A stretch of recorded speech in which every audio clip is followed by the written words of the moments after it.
안녕하세요. 정기준 원장입니다. 비트코인 차트가 가장 첫 화면입니다. 비트코인 시세 흐름을 보고 계십니다. 자, 요즘 코인 가상화폐에 대해서 너무들 관심이 다 많으세요.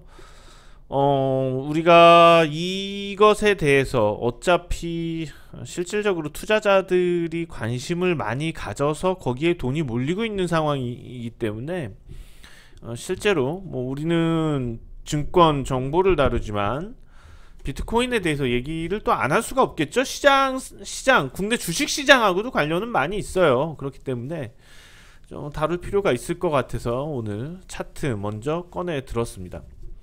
자, 어찌되었거나 8천만원을 넘었었던 8천만원을 언제 넘었었냐, 코인베이스라는 미국의 그 글로벌 거래소, 가상화폐 거래소가 뉴욕 증시 상장이 됐습니다. 그 상장 모멘텀을 타고서 8천만원을 돌파를 했었고, 8천만원을 돌파한 이후에는 사실상 좀 모멘텀, 피로도 때문에 하락을 했습니다.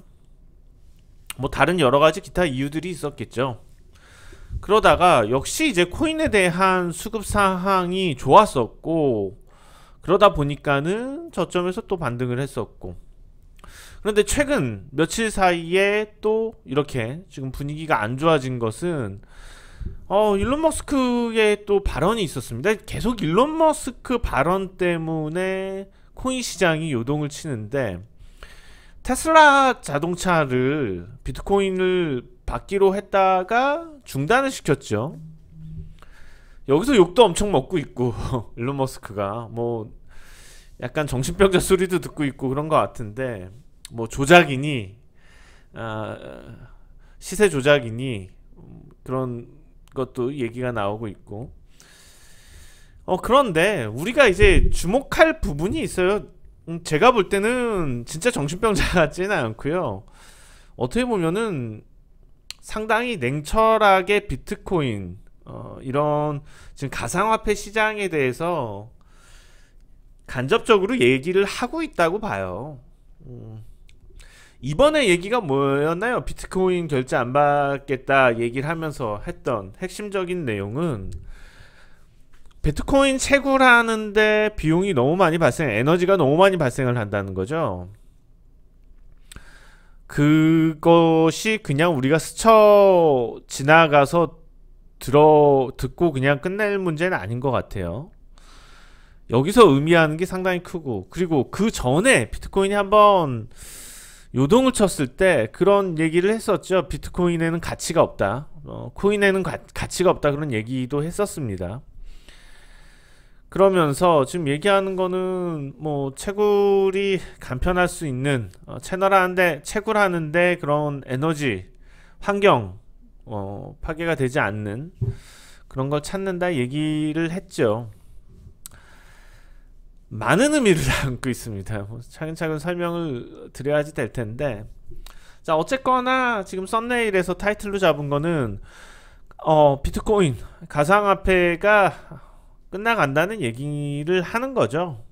실질적으로는 어떤 또 어마어마한 상상을 초월하는, 갑자기 어디 은행권에서 비트코인을 화폐로 인정을 해주겠다, 이런 얘기가 나와서 지금의 상황을 완전히 뒤엎어서 재차 8천만원을 넘어서 1억을 향해서 갈 수도 있겠지만, 지금은 끝났다고 보는 게 일반적으로 이런 시세들의 룰에 우리가 좀 생각을 해서 봤을 때는 그게 오히려 더 맞는 것 같습니다. 일단 물론 여러가지 상황들이 있겠었는데, 최근 상황을 놓고 봤을 때 이번에 비트코인이 8천만원 선, 7천만원 저항권에서 계속 움직이다가 밀려왔거든요. 사실 기술적으로 본다는 게 얼마나 의미가 있겠습니까?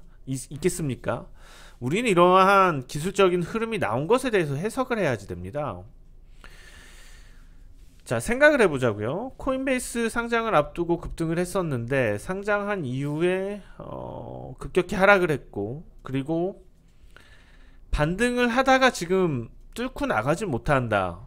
생각을 해보자고요. 만약에 코인베이스가 재료 노출 효과로 인해서 하락을 했다면은 실질적으로 코인의 특성상 반등 없이 그냥 쭉 미끄러졌을 수도 있을 거예요. 여기서 의미하는 것은 저가 매수 세력이 어마어마하다는 거예요. 그러니까 코인을 둘러싸고 있는 대기 매수 자금이나 코인 시장에 참여하고 있는 글로벌 자금 자체가 어마어마하게 크다는 거고, 그런 이유 때문에 무너지지 않고 시장은 항상 좋아하는 얘기들을 찾아다니죠. 좋아하는 얘기들을 장밋빛 전망이죠. 좋아하는 전망들을 따라다니면서 실질적으로 그 자금들이 방어에 나선 겁니다. 그러면 그렇게 주변 자금이 많고 풍부한데 왜 이 강력한 하락 모멘텀이 나올 수 있는 위치에서 반등까지 시키는 에너지가 있는데, 그렇다면 왜 지난 고점을 넘어갈 수 없었던 거냐? 특별한 악재가 있지도 않았었는데 왜 여기서 이렇게 지지부진했느냐?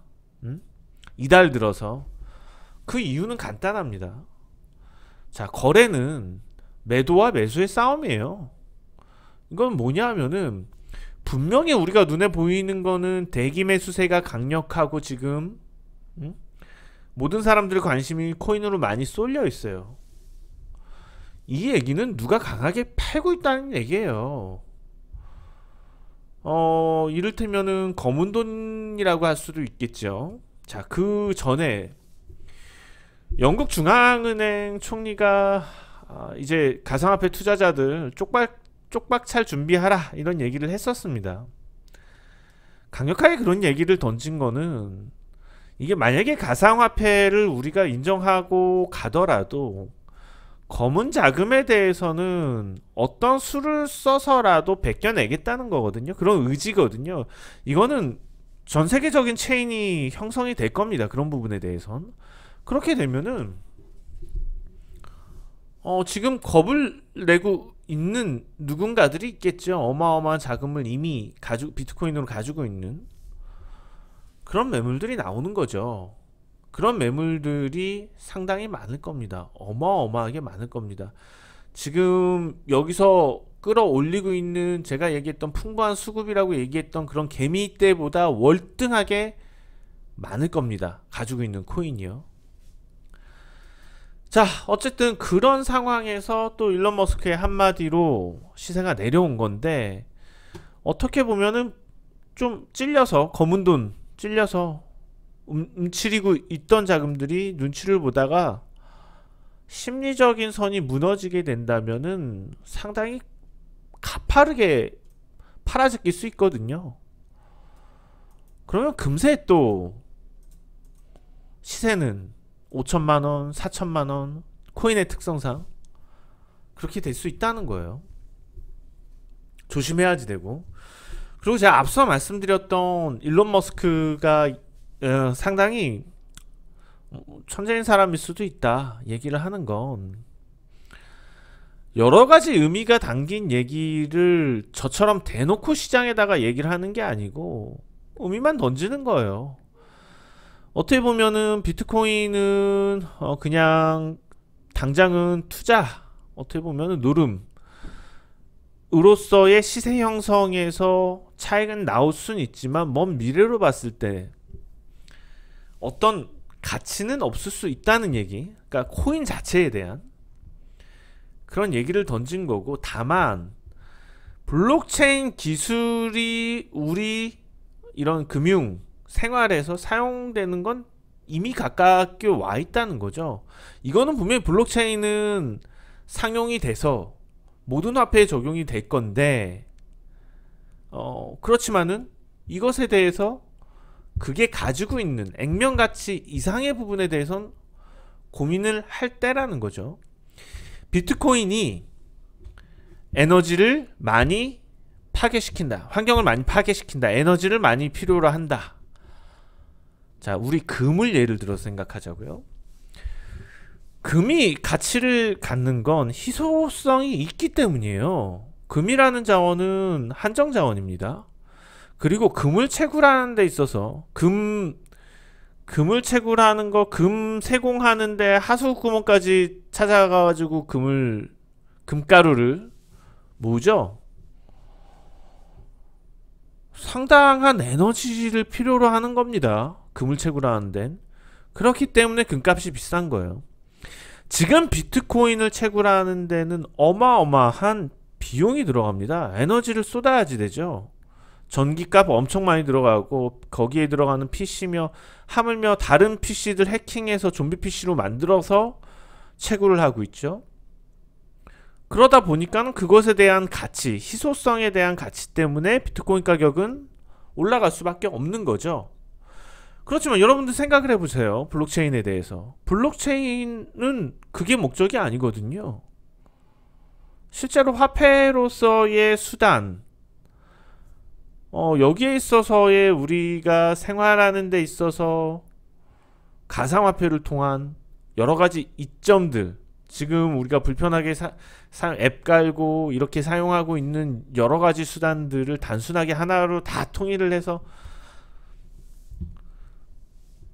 그런데 만약에 여러분들 채굴이 쉬운 코인이라고 생각을 해보자고요.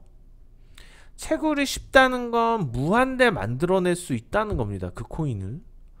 그러면 그 코인의 가치가 있을까요? 없죠. 가치가 없죠. 누구라든지 채굴하고 싶으면은 어마어마하게 많은 코인을 채굴할 수 있는데, 그게 막 6천만원씩 거래될 일이 없죠. 전혀 없죠. 이해되시죠? 거기까지에 대해서 인정을 하고 가는 거라는 거죠. 그러면 지금 실제로 거래되는 코인들은 결국에는 그런 블록체인 기술만 인정이 될 뿐이지, 가치는 액면 가치만 받게 된다는 거죠. 예를 들면 우리 과거에 싸이월드 도토리나 진짜 토큰, 학창시절 회수권 이런 걸 생각을 해보자고요. 어떻게 보면은 우리가 뭐 빵으로 바꿔 먹을 수 있었던 그런 회수권이나 이런 것들에 대해서 한 장에 150원짜리 하는 그 회수권에 대해서 액면가대로 받아들이지 않고 지금 그거를 뭐 몇만원, 몇백만원, 몇천만원 주고 거래를 하는 겁니다. 그런데 이게 이제 의미가 없어진다는 거죠. 시간이 지나게 되면 그냥 액면가 그대로 회수권 150원이니까 150원 받고만 통용이 될 뿐이라는 거예요. 이번에 일론 머스크가 얘기했던 거는 먼 미래에 그거에 대해서 저는 언급을 했다고 봐요. 그래서 만약에 가상화폐로 테슬라를 받는다면 먼 미래에 거기에 부응할 수 있는 화폐를 찾는다는 거죠. 그러면은 분명히 거기서 지목이 되는 화폐는 채굴이 상당히 에너지 소모가 안 들고 어렵지도 않을 겁니다. 그렇다면은 그 코인이 갖고 있는 액면 가치 이상의 가격을 받기는 어렵다는 거예요. 그냥 거래 수단일 뿐인 거죠. 달러나 원화나, 지금 테슬라 같은 경우는 워낙 글로벌이잖아요. 글로벌 판매잖아요. 그러면은 이 회사 입장에서도, 테슬라 입장에서도 달러화로 받고 원화로 받고 유로화로 받고 중국에서는 위엔화로 받고 그럴 필요가 없다는 거죠. 코인 하나로 받으면 다 되는데. 그런데 이 코인 가격 변동이 너무 심해. 그리고 채굴이 너무 어려운 거야. 코인 자체에 대해서 가치가 있어. 이런 것들 떠나겠다는 거죠. 결국에는 지금 이제 그런 게 어느 정도 상징적으로 좀 표면화돼서 나타나기 시작을 했고, 각국 정부들에서도 아마 검은 자금에 대해서 대응을 하기 시작한 것 같고, 그러면 이 틀은 눈 깜짝할 사이에 깨질 거라고 저는 판단을 해요. 보여요. 그렇게 된다면은 실제로 순식간에 4천만원 선 이탈하는 거는 정말 그렇게 오래 걸릴 일은 또 아닐 수도 있다는 겁니다. 자, 그래서 코인 시장이 이렇게 지금 끝난다 라고 가정을 했을 때, 그렇다면 지금 시중에 넘쳐나는 유동성은 인플레 우려를 하고 있는데 저는 코스닥 시장으로 올 거라고 봅니다. 다시요. 그래서 코스닥이 지금 죽을 쓰고 있는데 천스닥을 한번 한 이후에 죽을 쓰고 있는데 이거는 일단 그냥 작은 그림에서 그린 거고 조정이 조만간에 마무리되면서 저는 코스닥이 다시 날아갈 수 있다고 보고 있어요. 그래서 코스닥 시가총액과하고 관련되어 있는 종목들 그리고 코스닥에서도 좀 어떤 실적이라든지 펀더멘털과 성장성이 안정적인 종목들에 대해서 관심을 가질 필요가 지금 충분히 있다고 분석을 하고 있습니다. 자, 국내 주식시장이 이번 주에 이런 동향을 보인 많은 원인들이 있겠는데 어떻게 보면은 삼성전자가 한국을 상징하는 매우 자랑스러운 종목일 수 있지만 이번 주 주식시장에서 삼성전자는 참 얄미웠습니다. 삼성전자 주가를 볼 텐데요. 주초에는 삼성전자 급락세를 보이면서 시장 전체에 영향을 준 거죠. 전체적으로 시가총액이 크다 보니까 악순환고리로 코스피에 이렇게 먹칠을 해버린 거죠. 그런데 오늘 같은 경우 금요일 시장이거든요. 금요일 시장 삼성전자가 반등을 하다 보니까 삼성전자만 실제로 오르고 삼성전자 시가총액이 높다 보니까는 제한적 수급이 그쪽으로만 가다 보니 다른 쪽으로는 오히려 유출이 있었고 작은 종목들은 개인 투자자들이 건드는 종목들은 급락세였어요. 오히려 삼성전자 때문에 그런 거였거든요. 그러니까 이번 주는 어떻게 보면은 삼성전자가 시장 자체를 망쳐놓게 된 겁니다. 근데 뭐 이런 기조가 계속 가지는 않을 거고 이번 주에 유독 좀 두드러지게 나타났다고 보여지고요. 그래서 시장 인플레이에 대한 우려가 발생을 해서 어쨌거나 지금의 흐름인데 지난번에 뉴욕 증시 분석할 때도 말씀드렸었어요. 결과적으로 인플레 우려가 나올 때는 조정을 보이지만은 결국에 인플레라는 거는 자금이 위험자산으로 들어오게 만드는 거기 때문에요. 지금 인플레 상황에서 금리 인상 못 하잖아요. 그럼 그 자금이 어디로 갑니까? 주식시장으로 오겠지요. 그럼 유동성 장세가 이어질 수밖에 없어서 시장 전망에 대해서는 지금 긍정적으로 보는 게 맞습니다. 자, 뭐 이번 주 시장은 개판이 됐는데 삼성전자 때문에. 근데 지난주에 제가 추천드렸던 종목들 주 초반부터 날아가는 종목들 많았네요. 지난주 투자 전략 이런 종목들 매수하자 다시 꼭 보시고 만약에 거기서 여러분들 투자 성향에 맞게 골라 잡으실 때 내려와서 잡을 만한 종목이 있다면 잡으셔도 괜찮을 것 같습니다. 자, 오늘 여기까지 마치고 다음 주에 뵙겠습니다. 정기준 원장이었습니다.